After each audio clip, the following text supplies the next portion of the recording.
Okay, a couple things that we're going to be throwing today. Iris talked me into throwing a crankbait.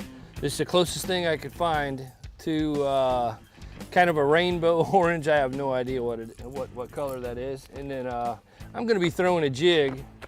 If I can find a black and blue one here, I'm going to throw a black and blue jig dinger, tip it with a small craw, pitch it up and around the base of the stumps and all the little fingers that come out of them, and it's on today. It's me against Ira. You know, jig used to be for winter's time only, but not anymore.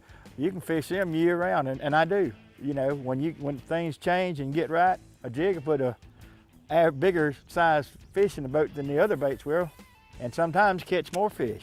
So you never go anywhere without a jig. There's not a lake in the country or a river that the jig won't work in.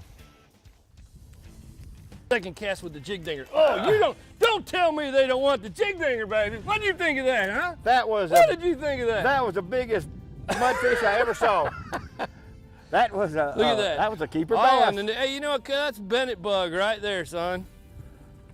I did a little sneaky thing. I was showing people I was going to throw black and blue, but I actually got out the old Bennett bug there, and the second cast. That is. I thought I was hung on that little stump sticking out there. That's what I'm telling you. From these stumps, I got to pay more attention to what I'm doing. I never set the hook. All of a sudden, I'm like, wait a minute, hold it. That thing can't. There's no current.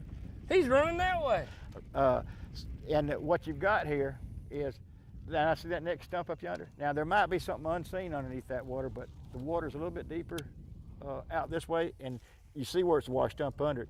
And if you get it close to it and it comes out, he knows now, in this place, he knows that he's got to eat when he can, because the opportunity might not come by again for a while. What did you think of that second cast with jig dinger? Huh? Hey, what did you think about mine first cast? I caught a perch. I caught a perch. Was yours a bass? Can you catch perch? Down, get it going. He's all the way over here. I was trying to keep him down further. Jason, that's funny. 0 for 2. That was nice. That one was 15 inches. That's a little bit better fish. Kind of hooks you using? No, that was, never mind. See, they will hit a crankbait. Little ones, but they hit a crankbait. So if y'all been watching Ira, he's making sure he casts 3 times any good stuff before I get a chance. I learned that yesterday. But yeah, it's just really and truly, and with the water like it is, whoever gets it in there first, they're hungry. They're gonna eat. Yeah, something. if you know where to pitch it, you know, all shade laydowns, and that's something that we need to talk about to. That's exactly what everyone at home, that as you scan the bank and you take a look at what we're fishing, there's a lot of trees that come out, laydowns. All the river banks drop straight off. We're sitting in 8 foot of water. We're only there. Oh, I missed him. We're only 10 feet away from the bank, but we're in 8 feet of water. So it drops right off, and the fish will actually move right up and down with the water level. And that's why they sit in the river this time of year. Plus there's current, which is a little bit cooler, keeps it oxygenated, and they're just waiting for an easy meal. This is what we're providing, an easy meal. Oh, God. Look at the size of that one. My goodness. Did you? Oh my gosh. What a mudfish.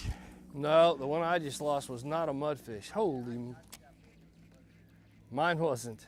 Unbelievable. That's a keeper. No, it's not a keeper. It's just a small bass. See? See? All right. It took me 3 times to finally get that little guy to bite. We've got to get rid of that, don't we? Yeah. I feel like dancing. All right, I want to tell you a little bit about that last fish that we caught. If you look here at my trailer, okay, I'm going to take it off. If you look here at my trailer, you'll notice that the claws are missing. Well, that fish kept chasing it. I felt him bite. What he was doing, he was biting these claws. This is about the 3rd time they've taken it, and then finally he figured out, well, I better take the whole thing. Anyway, that's something that you got to pay attention to when you're out there. you never know, so leave it sit. I waited for him to come back and he finally got it. He wasn't real big or anything, but here in the Chipola River, you're not going to catch monsters that often. But something to pay attention to is those subtle little bites like that. We got an injury.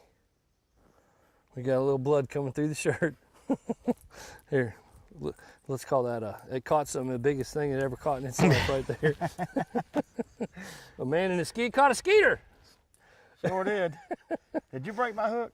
I did not break your hook. Good. We don't break the hooks on people, just on fish. All right, everybody. Thank you, sir. Stay tuned. We'll be right back with more exciting whatever we're doing in the South Outdoors. This segment is brought to you by Gulf County Tourism. Take it easier.